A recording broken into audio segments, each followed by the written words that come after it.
Have you ever seen something from the corner of your eye that wasn't there when you looked? How about hearing from a friend of a friend that while they were hiking somewhere, they thought they saw something impossible? But when they spoke to a ranger, there was always a simple explanation that left you unsatisfied. My name is Chris, and this is my colleague Jack, and we're senior wardens for the Creature Conservation Initiative. We protect the world from the creatures of superstition and myth, but more importantly, protect those same creatures from the world. Hello everyone, welcome to another episode of Blink and Your Mythids. I hope you're all doing well in the pre-Christmas time. How are you doing, Jack? I am doing perfectly fine in the pre-Christmas time. I have been organising Christmas. I have sorted out all my presents. Fantastic. And I have barely had to run around the entire goddamn world again for this goddamn organisation. But that's something for me to talk about another day. For legal reason, the organization is not goddamn, and we very much like working there. I'm kidding, but oh no, sorry, he's kidding. No, yeah, no, but no, I'm generally actually I'm doing pretty good. Thank you very much. Yeah, I'd say I've already organised Christmas, so I'm quite happy, and it should be coming to a time of a little bit of rest and relaxation, as long as there isn't any more incidents. Well, you never know. You never know. But how about you, Chris? How you been doing? It's surprisingly calm. I'm waiting for the other shoe to drop, or actually I'm waiting for the first shoe to drop because I haven't seen any shoes anywhere. And yeah, otherwise I'm mentally preparing for the barrage of drunken texts that I get annually from Santa, but that's another story. Are they still the kind of ones that you need to send to HR and therapy? Yeah. And it's the ones that I'd have to pretty much 95% bleep out on this podcast. You know how it is. He does his thing once a year, and when he gets back, he drinks an eggnog or 12, and he gets very rude. Yeah. Maybe one day we'll do a special of the Santa texts. Open up the Santa files, but not this year. Yeah, before we get to Santa, we still have some time, and I am not yet in the mood for Christmassy creatures, so we are going somewhere completely different. And we are going to the west of Germany, or east of Belgium, if you want. The general, Eifel Nature Resort, National Park, whatever it's called, area. And in that area, there lives a werewolf. But not any werewolf, because we're not talking about regular werewolves today. That would be boring. This is a very specific variation or subspecies Cross that off the werewolf. List of things I was going to do at some point. I think it's different enough that you can still talk about regular werewolves, because it is wolf-shaped, but yeah, we'll get to that. It is called... It has its own name even, and that is the Stüpp. I don't know why, that just feels really, really anticlimactic. It does. That's why I love it. The Stüpp. The Stüpp. With a lovely umlaut, especially for you. Excellent. The Stüpp. So, tell me more about the Stüpp. He got his name from a farmer, actually. From the legend about a very specific farmer called Stump, or apparently also called Stubbe or Stüppe. I love it when it's coherent. Yeah. It's, it's the Middle Ages. People just did with words whatever they wanted. And also our great friend, the Catholic Church, is involved. So let me just tell you the TLDR of this story. So go for it. Spin a yarn. I'm gonna spin a yarn. This farmer, Stübbe, he allegedly made a deal with the devil because he wanted pleasures in life. He was a very, what do you call it? He was one for the earthly pleasures and didn't care about sin. Yeah, something like that, maybe. So he made a deal with the devil and he got a magic belt from the devil made of wolf pelt. Okay. And that magic belt allowed him to transform into a wolf. So what would any party-loving human do if you could turn into a wolf? Well, obviously, he would kill a little bit of cattle, but about a dozen kids and 2 women and an unborn child, and basically become a very nasty serial killer, as you would do in this situation. Okay, so he went from wholesome, wanting to just live his life as free as possible, to let's wreck up the place. Yeah, basically. I'm not sure if he was wholesome before that, but I'm also not sure any of this is true, and I'm gonna get to that in a minute. But true, yep. Stories, etc. Stories, etc., especially if the church is involved. And somehow he found a wife, and the stories are a little bit unclear whether she voluntarily got with him or not. I'm gonna leave that out there. And anyway, that's never a minefield. It gets worse. It gets worse. Oh, wonderful. Great. Can't wait. Because they had 2 children, a girl and a boy. And speaking of minefields, the daughter, you can probably imagine what he did with the daughter. But what do you think he did to his son? What would a wolf father do to his lovely son? I'm going to say it's either he took on the whole, he's not good enough, so I'm going to kill him, or he's going to have tried forcing the son to be like him. One of those kinds of things. Well, not really. He ate his brain. He ate the son. Just the brain. Oh, okay. Yeah. Luckily, that's not too important. Exactly. Yeah. Who needs a brain? A lot of people I work with apparently don't. Exactly. I feel that. I mean, I don't feel that. If management is listening, I mean, everything's fine. They can't do it. They don't have a brain. That's true. I guess we're safe. Anyway, this farmer, he farmed around and killed a bunch of people, and at some point, God wanted him to be caught, basically. Not before killing any of the dozen kids, but only at this point in time, because, God's ways. He was getting too close to God's record. Yeah, probably. So he was arrested, and this was 1589 or something, and when you get arrested in that time, especially for like dealing with the devil kind of stuff, you pretty much know what's coming. So he more or less immediately confessed to everything to kind of sidestep the torture part of this whole business. Excellent. And he confessed, and he said that he lost his magic belt during the arrest. Okay. And of course, nobody found this magic belt. Yeah. And that is obviously proof that the devil intervened and hid the magic belt. Of course, yeah. Hide his own crimes. Yeah. Exactly. Because the devil is always so worried about mortal authorities. Exactly.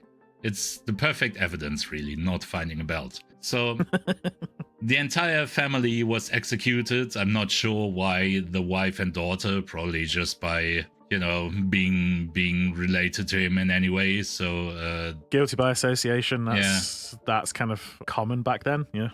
Probably. And they were basically, they had the basic witch treatment, burned at the stake and everything. Yeah. And Stüpp himself, he got broke on the wheel, and so he avoided that torture. Well, really did well there. Yeah, he even got special treatment because while being put on the wheel, he had his flesh ripped out with like glowing tongues and everything. Excellent. And then the usual stuff, you know how it goes: break his arms and legs and braid him and all that nonsense. Yeah. And it was a very big spectacle, and that is also where we start to question if this is all true in any way, because even back then this case was blown up a lot, and there was a lot of spectacle around it, and lots of propaganda, I guess you could call it. And the assumption is that this was very much a way for the church to kind of drive people away from Protestantism that was rising in this time, apparently. So was the farmer a Protestant? Probably. I couldn't quite find that out. I assume so. But I asked myself the same question. I can only assume it's it's either that or it's a kind of two-pronged approach of, hey, we, the Catholics, we actually, fight the devil and protect you from him and his associates. We're the big C and we're with the big G, and you can trust us. Yeah, and of course, setting a sign of what they were willing to do to people that did not follow their actual rules and everything. Yeah. So a thinly veiled threat to everyone who wasn't a Catholic. No. The church would never do that.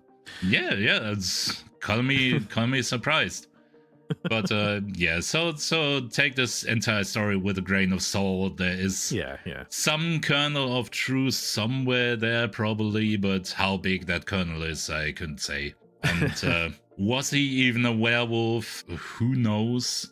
And one part of the story that makes me say probably not is because in the original stories, this farmer Stüpp, when he was wolfing around, his hunting method was very much kind of normal werewolf operations, biting people, tearing them apart, and everything. And the Stüpp creature that we are talking about hunts in a very different way, and that was only later basically associated with this farmer and the story, and it originally didn't have anything to do with him. It's just, I guess, this creature is very localized, and this is the most famous werewolf of the area, and so this kind of got intermingled there. So what can we say about the Stüpp? It follows a lot of the common wisdom of werewolves, I guess, but there's details. Like, they don't really need a full moon or anything for the transformation. That's more like pop culture thing in this case, at least. For the Stüpp? Yes. Okay. They are more active during night and twilight and everything, but not really because they can't exist in the sun or anything, or need the moon. It's just that they're nocturnal, and they are more likely to find victims that are not in big groups. Yeah, makes sense. And they typically wait for their victims at like crossroads, cemetery walls, rivers, that kind of stuff in the area. And in the folklore, that's seen as a kind of sign that he originally was kind of an undead creature or someone that came back from the dead, something like that. But in reality, it's just those are quiet places where you are likely to find someone on their own and grab them. Yeah, it makes a bit more sense. So the way this creature hunts its victims is, as far as I know, pretty unique amongst werewolves. Correct me if I'm wrong, but what it usually does, it comes into plain sight as a kind of like a puppy, like a playful puppy, and being cute and everything, plays a bit with the human it's found, and then after a bit of time it grows and it jumps on the person's back. And in that behavior, it's kind of similar to one of our old episodes we've done about the Barkov that grabs onto people's backs and lets them carry them around and everything. So I guess there's some... looking into this, we have quite a lot of creatures that jump on people's back for some reason. It sounds like a German thing. You guys, yeah. Do you have a culture of jumping on people's backs? Not that I know of, but apparently we must. Yeah, I have never jumped on anyone's back. I'm glad to hear it. But this little wolf fella he's not just letting people carry him around. He actually does this because he wants to eat. And he basically attaches himself to the back of a person. And then he has this Yeah, how can I say it? It's a big mosquito. He just sucks people's blood, basically. Okay, It yeah, I doesn't see. I see why he's quite different to normal, normal werewolves, because that's not what happens with normal werewolves. Definitely. exactly. I mean, even in the folklore about this one, this part is not often talked about. It's just a wolf jumping on people's backs, and then for some reason people are traumatized by this and lose their minds and die and everything.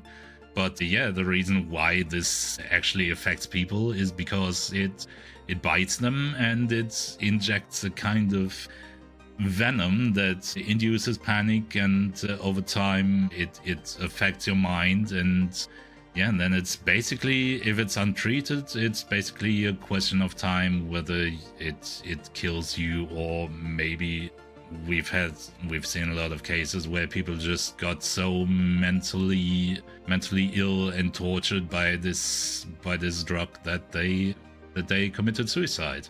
Okay, yeah. I mean, I'm not gonna Yeah. lie. This is not where I thought this was going. Exactly. So your werewolf it's, episode is safe, I guess. yeah. No, it makes me wonder how they can connect the previous story to this same creature then, because something that basically sucks blood out of you or something, like, it's not ripping people apart from what you're saying. Yeah, it's really not. It doesn't grab and pull them apart. Yeah, and it doesn't do that. Spoiler alert, that's very much a werewolf MO.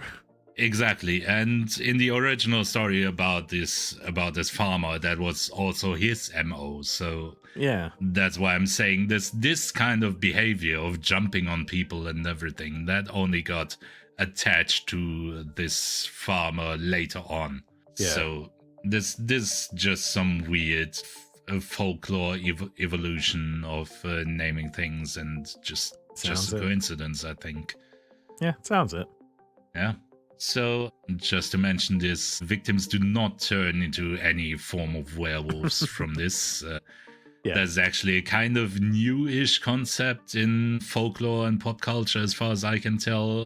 I'm not an expert in all werewolves, but at least in this case, that does not apply. And there's basically not much you can do about it. Well, how do you treat it? Because that's what you said earlier about how, and without treatment. So how do you treat this venom?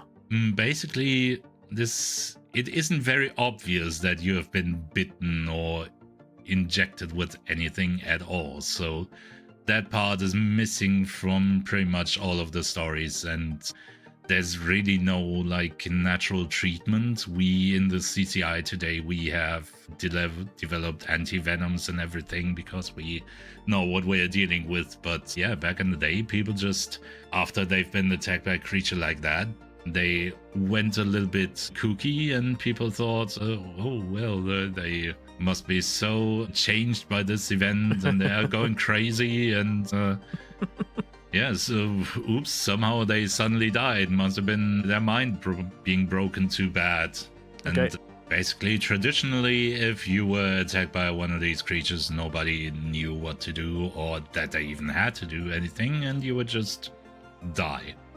Yeah. Now, one more interesting thing that I should mention is, or a couple things probably. One thing is that they do shapeshift back and forth. They have a human form, like a traditional werewolf, and they often live in human society basically undetected. They might be a bit weird because they're not actually humans, but that's also true for a lot of actual humans, so that doesn't really say much. To be fair, that's going to be my next question. Like, are you telling me that they're a human, but by sounds of it, no, they're not human. They're a different creature, but they can just imitate humanity, but they're just a little bit weird. Yeah, there's something in between, I guess. Not quite sure how you would classify this, because they're basically like a 50-50 wolf human person.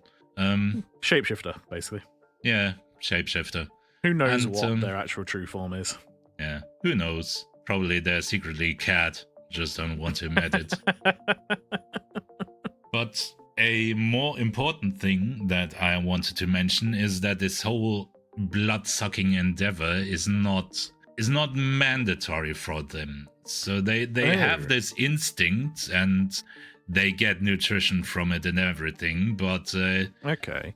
it is not really obligatory. So if you compare being a vegetarian or vegan, you might have to watch your diet a little more so you get the nutrients that you would get from meat, that you get it some other way.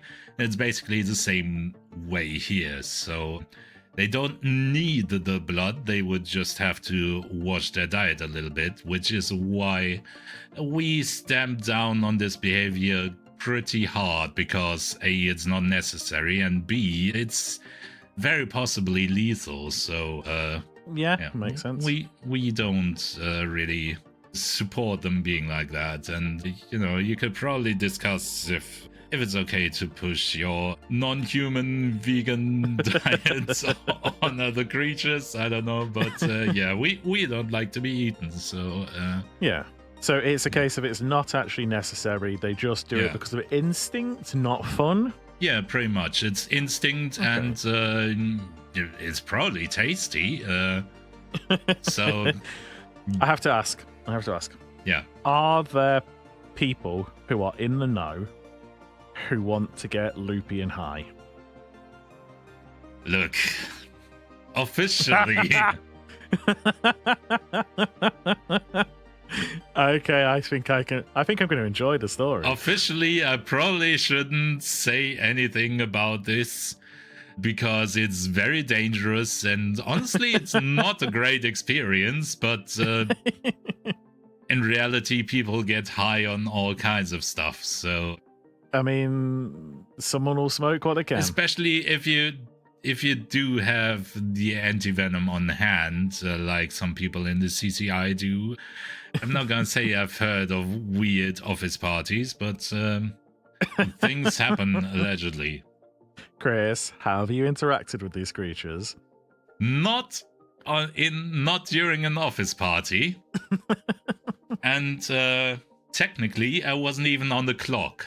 So oh god, which is not what it sounds like. I hasten to add. But yeah, viewer, you feel free to tell us what you think it sounds like. I'm just gonna let the story speak for itself. It's probably the safest thing I could do in this moment. Basically, I had a long weekend off a while ago, and I was dealing with some things mentally. It was shortly after the squonk incident, and yeah, reasonable. Yeah, so I took a little leave and went to this Eifel area just for some nature hiking, getting away from people, crying alone in the woods, the usual thing. And yeah, everyone does it. Exactly, everyone does it. And yeah, I was staying there in a tiny village and spent most of my time just hiking around the area and hanging around and just trying to recover mentally. And yeah, one day I didn't really keep track of time, and I was kind of running out of daylight on my way back, which isn't great when you're out in the woods. It's not the wild, but it's still not great if you can't see where you are stepping. So I was kind of kind of worried about that, but I was making good enough time, and I'm going back to the hotel, and I'm walking along the path, and then suddenly I hear a tiny bark, and and the puppy comes running out of the woods, and I'm not made of stone. I see a puppy, and I love it, and I do look around for any owners or maybe some angry parent dogs or anything, but I can't see anything. And this little guy is very excited and jumps around me, and I pet him, and after a while he seems very, very kind of attached to me and starts to follow me. And I think, well, that's a problem for future me. Just take him along and then take him to a vet, see if he is chipped and anything, because I was convinced this was just an actual dog. Yeah, someone's dog's lost and you're a human. Yeah, exactly. Best friend. So yeah, he was following me anyway, so I thought that's great. Then I can just take care of this the next day. And I remember thinking at the last moment, like, wasn't he a little bit smaller 5 minutes ago? I must be losing it, really. And yeah, I walk and suddenly the dog falls behind a bit, and then all of a sudden I just feel these claws shredding into my shoulders and my sides, and this weight on my back, and something driving itself into my neck. And yeah, I stumble around and I'm in an absolute panic, which is partly because I was just attacked by a killer dog, and partly because it's just this chemical thing. Apart from hallucinations and all kinds of things, it also just chemically evokes this panicky feeling, which is very surreal if your panic is higher than the outside factors should really make it, if that makes sense. If you've ever been anxious without an actual reason, just your body dousing you with cortisol and whatnot. Yeah, it gives you that kind of incongruous feeling of, this shouldn't be this bad. Yeah, but exactly. It seems to be. Yeah, it was bad, but I've been attacked by a creature or two in my career, and yeah, of course. Yeah, you keep your cool better than this situation. Yeah, exactly. So I'm kind of stumbling around, and I almost immediately I kind of start seeing weird things, and the lighting looks off, and the forest looks looks like it's getting darker and more evil, and I hear things, and I somehow remember I have this pocket knife on me, so I take out my knife and start kind of stabbing where the paws are.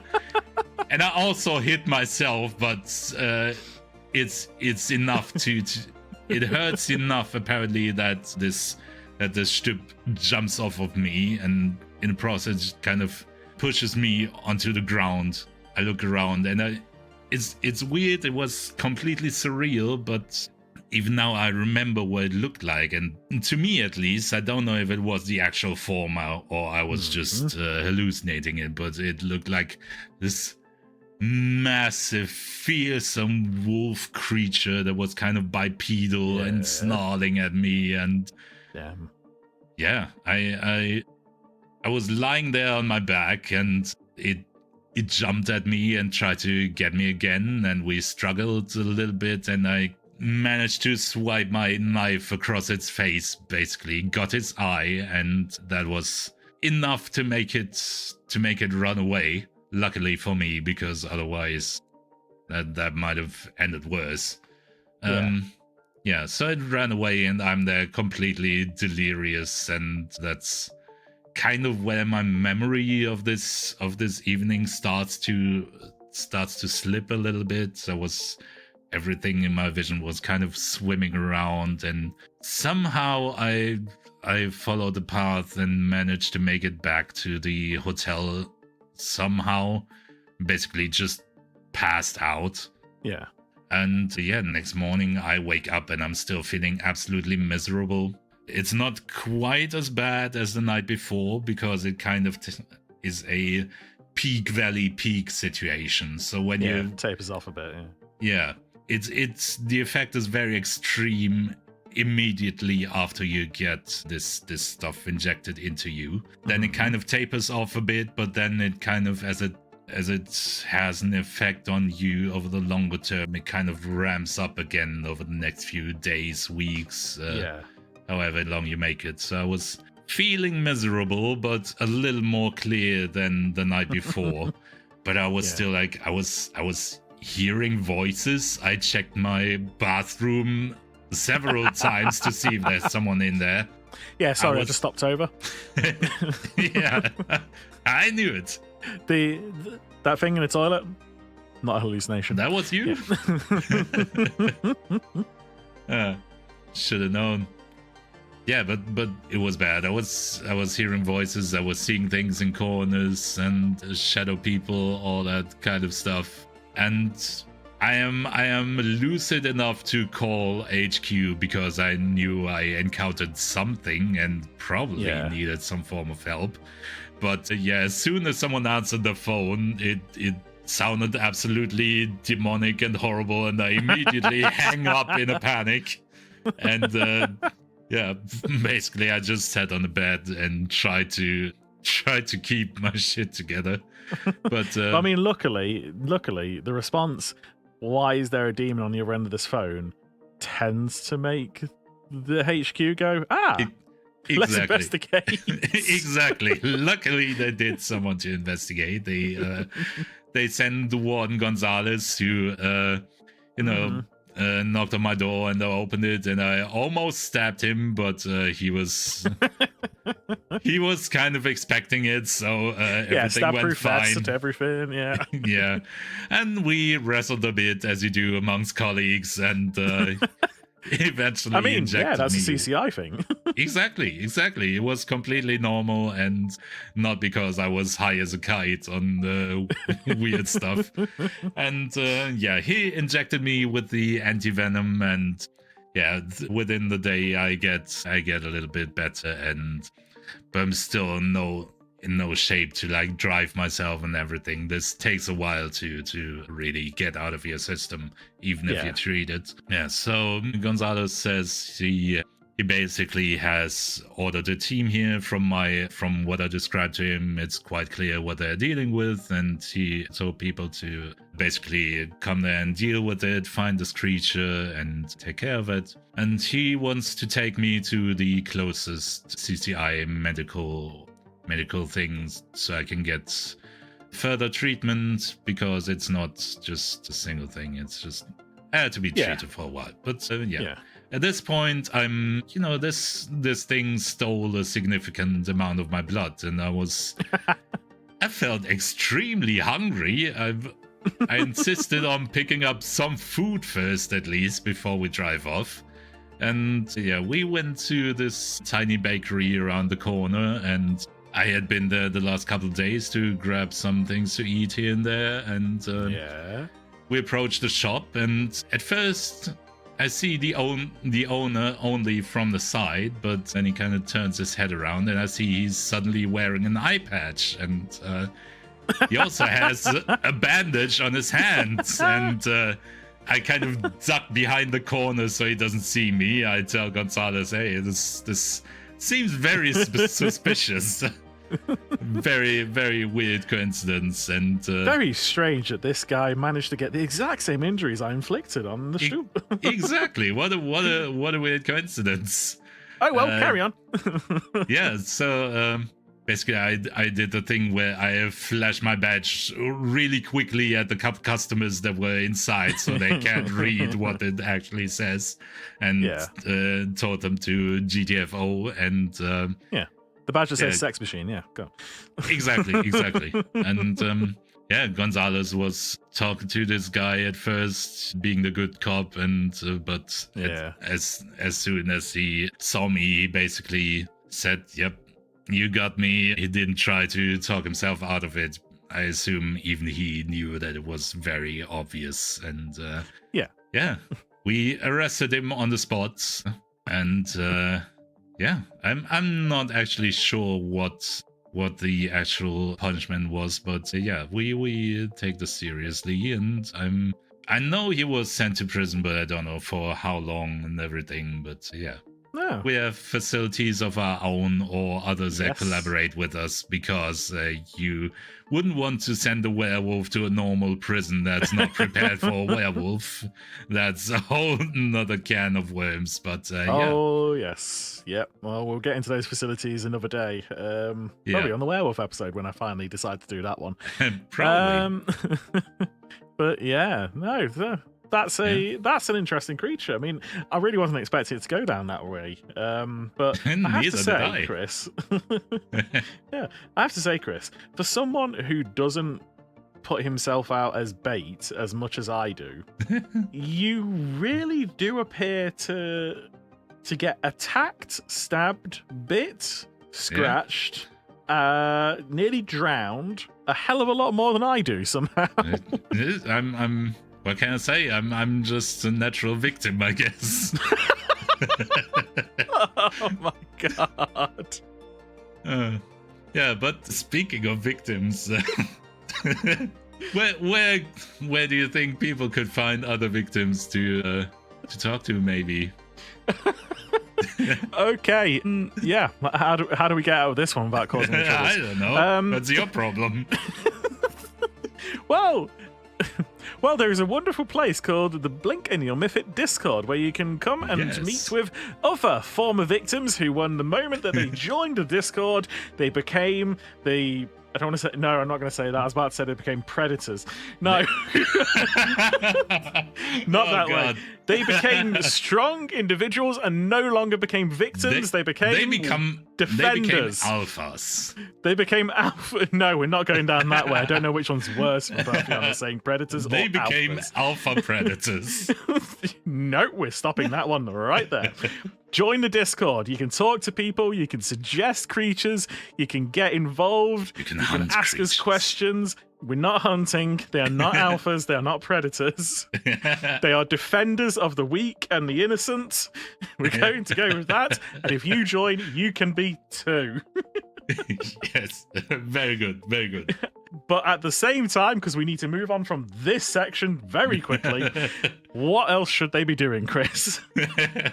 Well, obviously, you should be listening to more of this podcast and interacting with it in any way that you can. You should give us ratings, preferably good ones. You should leave us a comment telling us about how you're not a predator, just to make sure. And you should subscribe to this podcast to not miss out on future episodes. You know there's a Christmas special coming up, so you wouldn't want to miss that. Excellent. You should listen to old episodes.